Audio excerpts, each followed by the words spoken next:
Have you ever stopped to Wow. consider what makes a piece of paper valuable? What if that piece of paper was a $100 bill? It's not the paper that holds the value, is it? It's the perception, the promise that it represents. But what happens when that promise is broken, when the value of money turns dirty?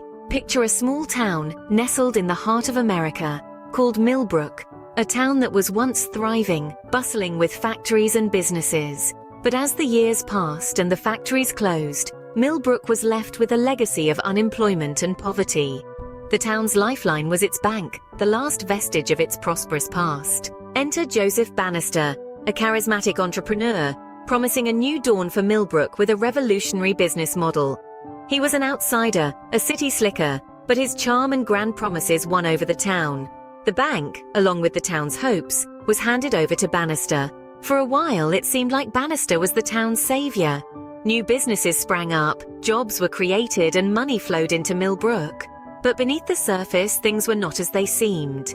Bannister's businesses were mere facades, his wealth a mirage built on a foundation of fraud and embezzlement. The money that flowed into Millbrook was dirty money, tainted with the stench of corruption.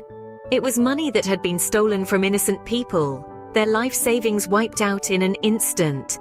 The promise that money held, its perceived value, was broken. When the truth came to light, Bannister was nowhere to be found. He had vanished, leaving behind a town that was once again on the brink of collapse. The money that had once brought hope was now a symbol of betrayal. The tale of Millbrook and Bannister is a stark reminder of the power and peril of money. It reminds us that the value of money lies not in the paper it's printed on, but in the trust and promise it represents. And when that promise is broken, the value of money turns dirty.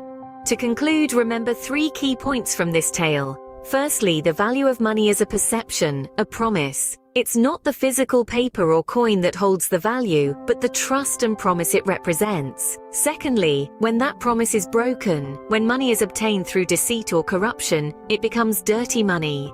Its value is tainted, and it brings with it a legacy of harm and betrayal.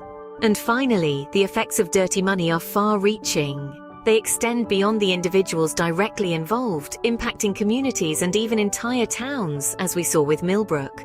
So next time you look at a piece of paper, ask yourself, what makes this valuable? Is it the paper itself, or is it the promise it represents? And remember, that promise is a fragile thing, easily broken and difficult to repair.